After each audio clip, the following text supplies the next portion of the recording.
Good morning, student. We have already read first two pages of lesson Sana Sana Hath Jodi. Today I explain pages 19 and 20. So student, you listen carefully.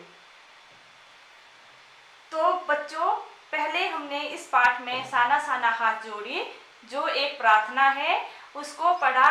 उसकी जो लेखिका है मधु कांकरिया, उसने अपने इस यात्रा वृत्तांत में गैंगटॉक सिक्किम की जो यात्रा की उसके बारे में वर्णन किया है। और इस वर्णन को जब वो कर रही थी तो एक एक जगह का वो प्राकृतिक सौंदर्य का जो है वो मजा लेते हुए उसको लिख रही थी।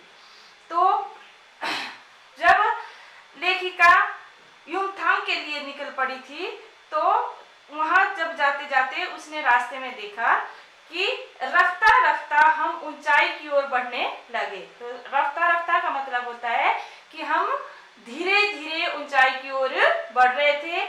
बाजार, लोग और बस्तियां पीछे छूटने लगे। जो बाजार थे, लोग थे और जो बस्तियां थी, गांव थे, वो पीछे छूटने लगे थे। मतलब जीप में आगे जा रहे थे और वो सब कुछ पीछे छूटता जा रहा था, क्योंकि वो कहाँ जा रहे थे? घाटियों में। अब परिदृश्य से चलते चलते स्वेटर बुनती नेपाली युवतियों और पीठ पर भारी भरकम कार्टून ढोते बौने से दिखते बहादुर नेपाली ओझल हो रहे थे। अब परिदृश्य जो वो देख रही थी, आंखों से दृश्य को देख रहे थे, तो उन्होंने क्या देखा था कि चलते चलते जो नेपाली युवतियां थी वो स्वेटर बुन रही थी और पीठ पर भारी भरकम कार्टून, कार्टून मतलब जो पेटियां होती हैं, गत्ते की जो पेटियां होती हैं उनको क्या बोलते हैं? कार्टून। और जो ढो रहे थे तो वो जो नेपाली बहादुर जो नेपाली थे वो कैसे दिख रहे थे? बौने से दिख रहे थे, क्योंकि वो दूर से दिखाई दे रहे थे, तो एक बौने की तरह वो ओझल होते जा रहे थे। अब नीचे देखने पर घाटियों में ताश के घरों की तरह पेड़ पौधों के बीच छोटे छोटे घर दिखाई दे रहे थे। मतलब जब वो ऊंचाई से देख रही थी, घाटियों से देख रहे थे, तो घाटियों के बीच में जो घर थे वो छोटे छोटे, जैसे ताश के छोटे छोटे घर बनाए होते हैं, वो किस में थे? पेड़ पौधों के बीच बिल्कुल छोटे छोटे दिखाई दे रहे थे। हिमालय भी अब छोटी छोटी पहाड़ियों के रूप में नहीं, वर्ण अपने विराट रूप एवं वैभव के साथ सामने आने वाला था। तो जो हिमालय था, जब हम दूर से पर्वत को देखते हैं, घाटियों को देखते हैं, तो छोटी छोटी दिखती हैं। जैसे हम आगे आगे बढ़ते जाते हैं तो जो वो पहाड़ियां भी विशाल रूप में हमें दिखती हैं, बड़े रूप में दिखती हैं। वैसे ही हिमालय भी अब एक पहाड़ी के रूप में नहीं, बल्कि अपने विराट बड़े रूप में और अपने वैभव के साथ सामने आ रहा था। ना जाने कितने दर्शकों, यात्रियों और तीर्थाटनियों का काम्य हिमालय, हिमालय पर ना जाने कितने ही दर्शक, यात्री और जो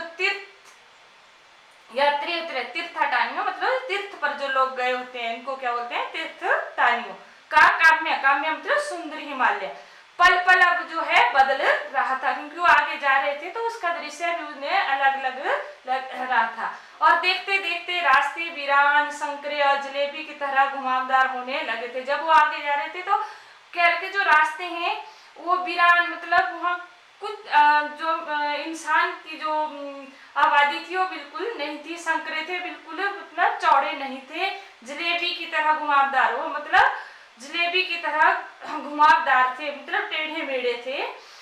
हिमालय बड़ा होते होते विशालकाय होने लगा, मतलब बड़ा होते हुए बहुत बड़ा दिखाई देने लगा जैसे जैसे उसके नजदीक जाने लगे। घटाएं गहराती गहराती पाताल नापने लगी। घटाएं जो मतलब काले काले जो धुंध होती है, बादल होते हैं, वो भी ऐसे लगे जैसे पाताल को नाप रही है। वादियां चौड़ी होने लगी थी। अब जो ऊपर पहुंचे तो जो वादियां दिख रही थी वो भी चौड़ी दिखने लगी। बीच बीच में करिश्मे की तरह रंगे बिरंगे फूल शिद्दत से मुस्कुराने लगे थे। शिद्दत से मतलब तीव्रता से, मतलब बीच बीच में के करिश्मे की तरह, कहीं मतलब फूल, रंग बिरंगे फूल, ऐसा लग रहा था कि वो मुस्कुरा रहे हैं। उन भीमकाय पर्वतों के बीच और घाटियों के ऊपर बने संकरे कच्चे पक्के रास्तों से गुजरते यूं लग रहा था जैसे हम किसी सघन, सघन मतलब घनी हरियाली वाली गुफा में के बीच हिचकोले खाते निकल रहे हैं। मतलब वो भीमकाय मतलब बहुत बड़े पर्वत जो थे और उनके जो घाटियां थी उनके बीच जो कच्चे पक्के रास्ते थे उनमें ऐसे लग रहा था कि जैसे हम किसी घनी हरियाली हरी गुफा में आ गए हैं। इस बिखरी असीम सुंदरता का मन पर यह प्रभाव पड़ा कि सभी सैलानी झूम झूम कर जाने लगे। जब उन्होंने जो वादियां देखी, रंग बिरंगे फूल देखे, तो मन पर ऐसा प्रभाव पड़ा जो सारे सैलानी थे, जो उसकी सखी मणि और जो गाइड था उसके साथ जो भी थे, वो गीत गाने लगे। सुहाना सफर और ये मौसम हसीन, मतलब फिल्मी गाने को वो गाने लगे। पर मैं मौन थी। कौन मौन थी?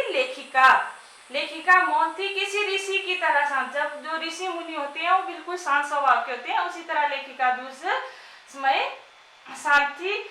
मैं चाहती थी कि इस सारे परिदृश्य को अपने भीतर भर लूं। लेखिका क्या चाहती थी कि जो सारा जो दृश्य है वो अपने ऊपर भर लूं। इस पर मेरे भीतर कुछ बूंद बूंद पिघलने लगा था, मतलब उसका मन जो है वो झूमने लगा था अंदर से, मतलब वो सुंदरता का वो मजा ले रही थी। जीप की खिड़की से मुंडकी निकाल में कभी आसमान को छूते पर्वतों के शिखर देखती, तो कभी ऊपर से दूध की धार की तरह झरझर गिरते जलप्रपातों को।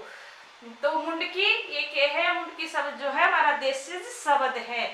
देशज शब्द मतलब हम अपनी भाषा में भी मुंडकी किसको बोलते हैं? सिर को। तो उसने अपने उस जीप में से अपना सिर जो है बाहर निकाला और पर्वतों को देखने लगी।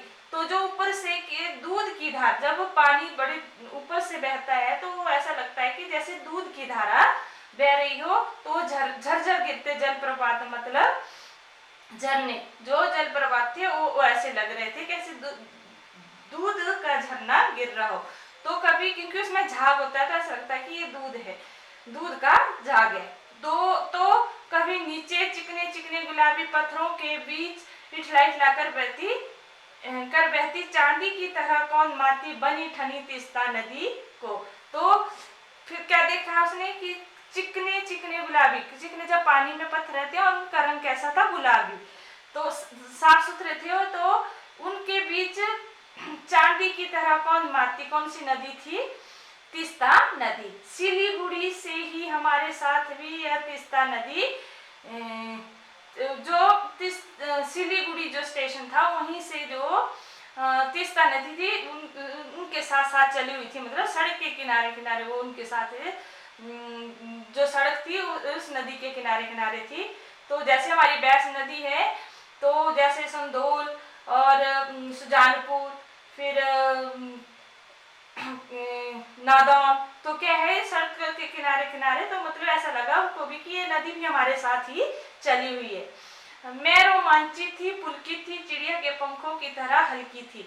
वो इतनी खुश थी कि उसने पहली बार ही मतलब नदी देखी थी और उसका सौंदर्य जो था पराकाष्ठा पर था, अंतिम सीमा। पराकाष्ठा होती है अंतिम सीमा, सौंदर्य की अंतिम सीमा पर था। उसने इतनी खूबसूरत नदी, किसने? लेखिका ने पहली बार देखी थी और वो रोमांचित थी। और चिड़िया के पंखों की तरह है, मतलब वो चिड़िया की तरह, पंखों की तरह, मतलब जब जो चिड़िया के पंख होते हैं उनका भार नहीं होता, उनकी तरह वह हल्की थी। मेरे नगपति मेरे विशाल, मैंने हिमालय को सलामी देनी चाहिए कि तभी जीप एक जगह रुकी।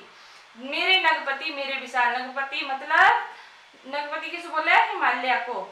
किसका नग होता है? पर्वत, पर्वतों का पति किसे बोला गया है? हिमालय को। जो विशाल है, सबसे बड़ा है, तभी इसको क्या बोला गया है? नगपति। उसने, लेखिका ने हिमालय को सलामी देनी चाहिए। जो जीप है तभी रुक गई। खूब ऊंचाई से पूरे बेग के साथ ऊपर शिखरों से के भी शिखर से गिरता फेन उगलता झरना।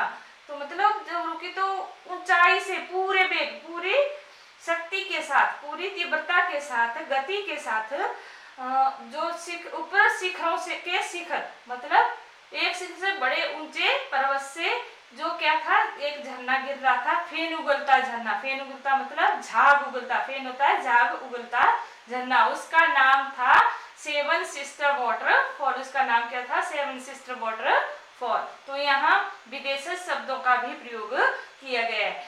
फ्लैश चमकने लगे, सभी सैलानी इस खूबसूरत लम्हों की रंगत को कैमरे में कैद करने में मशगूल थे। मशगूल मतलब व्यस्त थे। फ्लैश मतलब जब हम फोटो खींचते निकलती है। तो वो क्यों कर रहे थे कि उन खूबसूरत लम्हों को वो अपने कैमरे में कैद करना चाहते हैं। जब भी हम भी कहीं किसी खूबसूरत जगह पर जाते हैं तो हम भी वहाँ के खूबसूरती को अपने फोन में कैद या कैमरे में कैद कर लेते हैं। आदि युग की किसी अभिशप्त राजकुमारी सी में भी नीचे बिखरे भारी भरकम पत्थरों पर बैठ झरने के संगीत के साथ ही आत्मा का संगीत सुनने लगी। आदिम युग मतलब पिछले युगों से, पुराने युग से किसी अभिशप्त होती है जिसको साप दिया होता है। आपने देखा होगा कि जैसे रामायण महाभारत में बहुत से ऐसे घटनाएं देखी जिनको ऋषियों ने साप दिया होता था और उसी साप के कारण वो मतलब कोई कभी सांप तो कभी कुछ मतलब ऐसे हो गए। जैसे तो वैसे ही इसको लेखिका को लगा कि जैसे मुझे भी किसी ने सांप दे दिया है और वो भारी भरकम पत्थरों पर बैठ गई और उस झरने के संगीत का मजा लेने लगी और अपनी आत्मा से उस संगीत को सुनने लगी। थोड़ी देर बाद ही बहती जलधारा में पांव डुबोया तो भीतर तक भीग गई। तो मतलब उस शांत वातावरण में जब वो उधर बैठी थी तो जो बहती हुई जो जलधारा था वहाँ का जो पानी था उसमें उसने अपना पैर डुबोया तो वो ऐसा लगा कि वो उसकी आत्मा मतलब पूरी ही उस पानी में भीग गई। मन काव्यमय हो उठा मतलब उसका मन जो है एक संगीतमय काव्य मतलब कविता रचने के लिए क्या हो गया, तैयार हो गया। सत्य और सौंदर्य को छूने लगा मतलब वो सत्य मतलब उसे उसकी आत्मा में सच्चाई का अनुभव और सौंदर्य का अनुभव होने लगा। जीवन की अनंतता का प्रतीक वह झरना उन अद्भुत अनूठे क्षणों में मुझमें जीवन की शक्ति का एहसास हो रहा था। इस कदर प्रतीत हुआ कि जैसे मैं स्वयं भी देश और काल की सरहदों से दूर बहती धारा बन रहने लगी हूँ। तो जो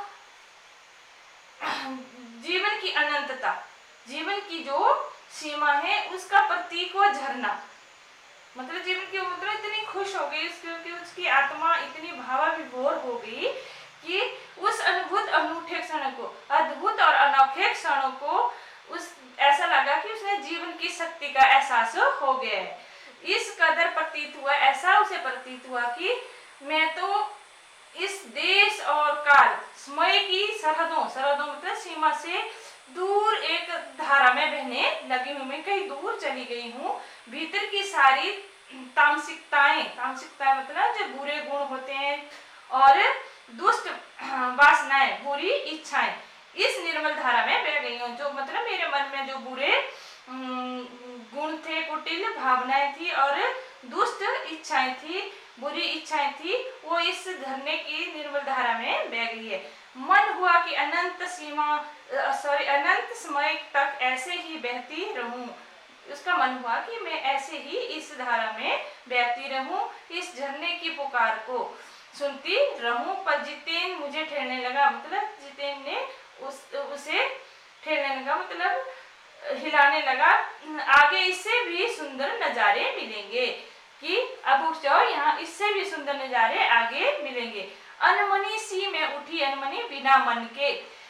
थोड़ी देर बाद ही फिर वही नजारे आंखों के आत्मा को सुख देने वाले उठी और उसकी आत्मा और आंखों में वही नजारे थे। कहीं चटक हरे रंग का मोटा कालीन ओढ़े तो कहीं हल्का पीला पिन लिए तो कहीं प्लस्तर उखड़ी दीवार की तरह पथरीला और देखते ही देखते परिदृश्य से सब छू मंतर जैसे किसी ने जादू की छड़ी घुमा दी हो। सब पर बादलों की एक मोटी चादर, सब कुछ बादलमय।